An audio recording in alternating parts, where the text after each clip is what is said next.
안녕하세요. 저는 금융법을 전공하고 있는 정순석 교수입니다. 네, 교수님께서 연구자의 길을 걷게 되신 계기와 금융규제법을 연구 분야로 선택하시게 된 계기가 궁금합니다. 제가 법대를 졸업하고 첫 직장을 은행으로 선택을 했어요. 그래서 은행에서 처음 담당했던 업무가 항공기금융, 보건 선박금융, 조금 지나서는 장외 파생 상품 같은 90대 초반이니까 상당히 새로운 금융 업무를 취급을 했었고, 그 과정에서 법적 연구가 매우 중요하다라는 걸 인식하게 되었지만, 당시 우리나라에서는 거의 연구가 이루어져 있지 않은 상황이었습니다. 어떻게 보면 실무적인 경험에서 법적 연구의 필요성을 절감하게 되었고, 그리고 그에 따라 금융법 연구를 시작을 했다, 그렇게 말씀을 드릴 수 있겠습니다. 교수님께서는 2015년부터 2018년까지 금융위원회 비상임위원을 역임하시면서 금융 관련 정책 및 제도 기획에 관여하셨고, 자본시장법과 은행법, 금융소비자보호법 등 다양한 금융 관련 법들의 입법 과정에 참여하신 것으로 알고 있습니다. 그 과정에서 각 분야별로 또는 금융법 전반에 대하여 특별히 목표로 삼으셨거나 추구하신 가치는 무엇인지 궁금합니다. 예, 제가 정부의 관련 행정이나 입법에 많이 참여한 편인 건 맞는데요. 근데 지금 질문하신 내용과 관련해서는 금융에서 법이 어떤 역할을 해야 되느냐라는 상당히 고전적인 질문에서 출발했다라고 이제 이야기할 수 있는데, 사실 이렇게 질문을 하면 답변하기가 쉬운 질문은 아니거든요. 근데 제가 생각하기에는 예측 가능성이나 혹은 법적 안정성과 같은 우리 법이 제공할 수 있는 기본적인 역할을 금융에서 어떻게 수행할 것인가 하는 것을 살펴보는 것이 첫 번째 출발점이 되었다라고 이제 이야기할 수 있겠고요.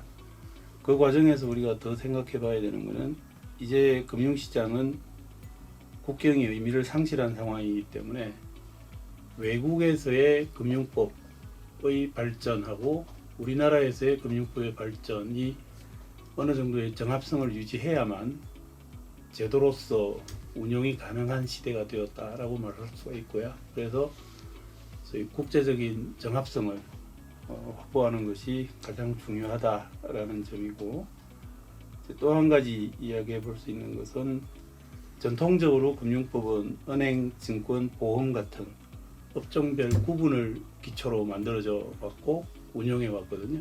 근데 적어도 90년대 초반 이후에는 은행, 증권, 보험 사이의 경계가 조금씩 허물어져 가는 현상이 나타나고 있습니다. 그래서 그 경우에는 전통적인 업종별 구분보다는 금융 기능에 집중해서 제도를 설계할 필요가 있다라는 인식을 하게 됐고, 그 부분도 우리나라에서의 금융법을 실제로 만드는 과정에서 상당히 강조했던 부분이라고 말씀을 드릴 수가 있습니다. 그런 인식에 따라 만들어진 것이 지금 우리 언급해 주신 자본시장법이나 은행법 혹은 금융소비자법, 그리고 지배구조법 같은 법들이 대표적이다라고 이야기할 수 있겠죠. 교수님께서는 2008년 금융위기와 금융법제, 미국의 장외 파생상품 규제를 중심으로 2019년 자본시장법상 단정적 판단 제공 등 금지 규제의 해석론, 일본법과의 비교를 중심으로 논문을 비롯하여 외국의 금융법제에 대하여도 연구하고 계십니다. 금융규제법을 비교법적으로 연구하시는 과정에서 어떤 점에 중점을 두고 계신지와 다른 나라와 비교하여 우리나라 금융규제법의 특징 및 앞으로 나아가야 할 방향이 무엇이라고 생각하시는지 궁금합니다. 아까도 말씀드린 것처럼 이미 금융시장은 국제적인 영향으로부터 분리돼서 존재할 수가 없는 상황이 되어버렸고, 금융시장에서 국경이 의미를 상실한 지가 오래됐다라고 이제 이야기할 수 있는 것이고, 근데 좀 더 중요한 것은 국제적으로 각국이 경험하는 금융법 문제가 비슷해지고 있다라는 것도 상당히 중요한 관찰 포인트라고 이야기를 할 수가 있습니다. 그래서 현재 우리나라에서의 금융법이 어떠한 상황에 있고 그리고 앞으로 어떤 방향으로 발전해야 되는지를 확인하는 가장 좋은 방법은 우리하고 비슷한 문제를 먼저 경험한 외국의 법률 실무를 확인하는 것이 가장 효율적인 방법 중에 하나가 되어 있는 것이고, 그런 관점에서 외국법에 대한 연구는 필수적이다라고 이제 생각을 하고 있고요. 근데 다만 좀 더 강조하고 싶은 점은 단순히 법률 제도만 비교하는 것으로는 큰 의미가 없고, 그 외국에서 이미 경험한 금융법 실무에서 발생했던 문제가 무엇인지를 파악하는 것이 우리나라에서의 시사점을 얻기 위해서 좀 더 중요한 연구 쟁점이 되어야 한다, 그렇게 생각을 하고 있고요. 그래서 우리나라 금융법은 전체적으로 정리하면 일본을 통해서 접하게 된 미국법이 기반을 형성하고 있다라고 이야기할 수 있는데, 현재 상황에서 우리 금융법이 나아갈 방향은 그보다 조금 더 범위를 넓혀서 영국이나 유럽 또는 호주 등의 나라까지 포함해서 비교 연구의 대상을 확대해야 우리 금융법이 앞으로 부딪히게 될 법적 문제들을 좀 더 빨리 정확하게 파악하고 미리 대응할 수 있는 법제를 형성해 나가는 기초가 될 걸로 생각을 합니다. 2024년 7월 19일에 가상자산 이용자 보호 등에 관한 법률이 시행되고 2025년 3월 우리나라 최초의 대체 거래소가 출범하는 등 급격하게 변화하는 금융 환경 속에서 교수님께서 현재 관심을 갖고 계신 연구 주제가 무엇인지와 앞으로 금융규제법의 연구 과제는 무엇인지 궁금합니다. 지금 말씀해 주신 것처럼 가상자산이라는 것이 2008년에 세계 최초로 등장을 하고 그 이후에 상당히 많은 지금 변화를 겪고 있는 상황이라고 이야기할 수 있고요. 그래서 가상자산이라는 관점하고 두 번째로 자본시장 인프라의 변화, 첫 번째 가상자산과 관련해서는 가상자산 자체도 중요하지만 그 가상자산이 기반하고 있는 기술적 기반, 저희 블록체인 혹은 분산 원장 기술이 금융에서 어떤 역할을 가지느냐, 혹은 어떤 법적 문제를 발생시킬 것인가 하는 것이 오히려 더 중요하다라고 생각이 되고요. 그래서 그러한 블록체인 기술이 우리 금융에 적용되었을 때 발생할 수 있는 여러 가지 문제를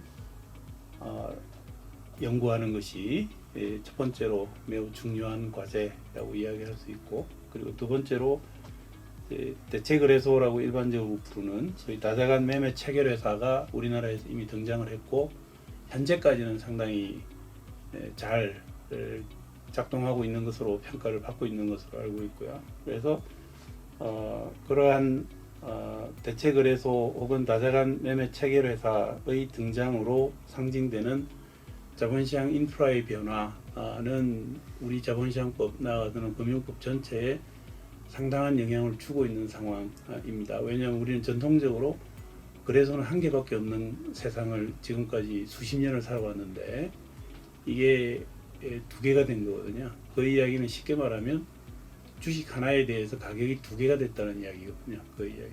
그래서 그런 관점에서 자본시장 인프라가 앞으로 우리나라에서 어떻게 발전해 가야 되느냐 하는 것은 상당히 중요한 과제이고 과거부터 쭉 연구를 해오고 있는 주제이긴 합니다만은 매매 체결 그리고 청산 그리고 결제라는 기능을 어떻게 구성할 것인지 하는 과제가 하나 있고 좀 더 전통적인 과제이고 두 번째로는 블록체인 기술과도 연결이 되는 것이지만 그러한 분산 원장 기술 같은 것들을 자본시장 인프라에 어떻게 접목시킬 것인가 하는 것도 새로운 과제로 등장을 하는 상황이라고 이야기할 수 있고요. 그 과정에서 우리 금융법이 이제 가상자산이라는 특정한 거래 혹은 상품은 물론이고 그 기반 기술인 분산 원장 기술이 자본시장 인프라를 포함해서 금융 전반에 미치는 영향에 대해서 좀 더 체계적으로 살펴볼 필요가 중요해지고 있다. 그렇게 말씀을 드릴 수 있을 것 같습니다.